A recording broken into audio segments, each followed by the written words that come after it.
নমস্কার বন্ধুরা, আশা করি সবাই ভালো আছেন। তো আজকের রেসিপি হচ্ছে ডিম সয়াবিনের তরকারি। তো এখানে আমি উপকরণগুলো সব সাজিয়ে রেখেছি। তো বন্ধুরা, অনুরোধ রইল পুরো ভিডিওটা দেখা। তো আজকে সয়াবিনটাকে আমি একটু নতুনভাবে রান্না করেছি। যদি রেসিপিটা ভালো লেগে থাকে প্লিজ চ্যানেলটাকে সাবস্ক্রাইব করে দেবেন। এখানে আমি একটা পেস্ট বানিয়ে নেব। আদা, টমেটো, রসুন দিয়ে একটা পেস্ট বানিয়ে নিয়েছি। রেখে দিয়ে আমি একটা কড়াই চাপিয়ে দিয়েছি, তাতে সামান্য সর্ষের তেল দিয়েছি, দিয়ে একটু হলুদ দিয়েছি।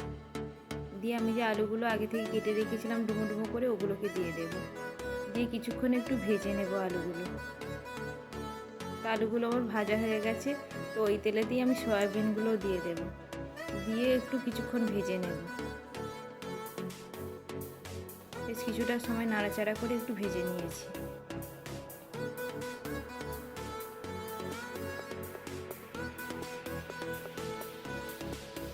তো ভাজাটা হয়ে যেতে আমি তুলে নিয়েছি। নিয়ে ওই কড়াতে আরও একটু সামান্য একটুখানি তেল দেব, দিয়ে দুটো ডিম দিয়ে দিয়েছি।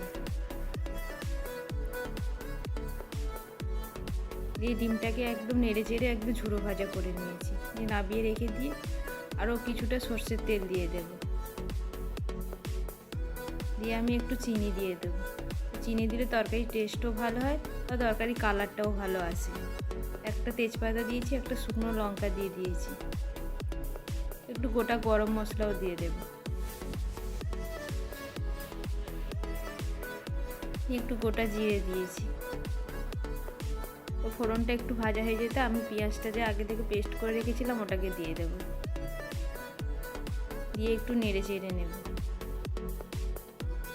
তো পেঁয়াজটা দেখুন বেশ ভালো ভাজা হয়ে গেছে। তখন যে আমি আগে থেকে যে পেস্টটা তৈরি করে রেখেছিলাম আদা, টমেটো, রসুনের, সেটাকে দিয়ে দিয়েছি। দিয়েও কিছুক্ষণ একটু নেড়ে চেড়ে নেব। এই একে একে এবার আমি গুঁড়ো মশলাগুলো সব দিয়ে দেবো। একটু কাশ্মীরি মির্চা দিয়েছি যাতে কালারটা ভালো হয়। সামান্য লঙ্কা গুঁড়ো দিয়েছি। 1 চামচ হলুদ গুঁড়ো দিলাম। 1 চামচ জিরে গুঁড়ো দিয়ে দেবো। দিয়েও মশলাটাকে কিছুক্ষণ আমি একটু নেড়ে চেড়ে নেব।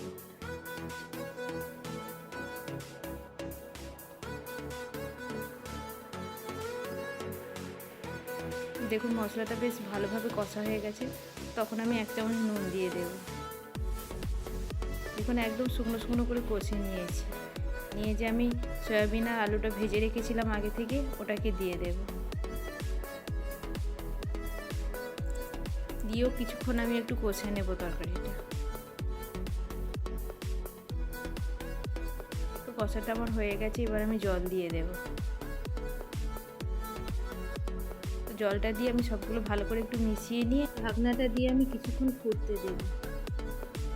তো এখানে আমি একটা ছোটো কড়াই চাপিয়ে দিয়েছি, তাতে সামান্য সর্ষের তেল দিয়েছি, একটু পেঁয়াজ কুচি আর একটু ক্যাপসিকাম কুচি দিয়েছি। দিয়ে ওগুলো একটু ভালো করে ভেজে নেব।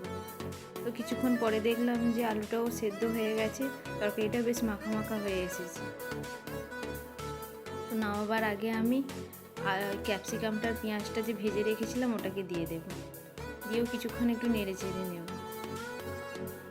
তো ডিমটা তো আমি ঝুড়ো ভাজা করে রেখেছিলাম, ওটা ওপর থেকে এবার ছড়িয়ে দিই। এখানে 1 চামচ গরম মশলা দিয়ে দেব। তো ডিমের তরকারি বলুন, সয়াবিনের তরকারি বলুন, 1 চামচ গরম মশলা দিলে খেতে কিন্তু দারুণ লাগে। তো এটা আমি একটু শুকনো শুকনো মাখামাখাই করেছি। এটা রুটি, লুচি, পরোটার সঙ্গে খেতে কিন্তু দারুণ লাগবে। আর যদি ভাতের সঙ্গে হয় তো আরও ভালো। যদি ডিম সয়াবিনের রেসিপিটা ভালো লেগে থাকে একটা কমেন্ট করবেন। আবার দেখা হবে কোনো নতুন রেসিপি নিয়ে। আজকের মতন টাটা।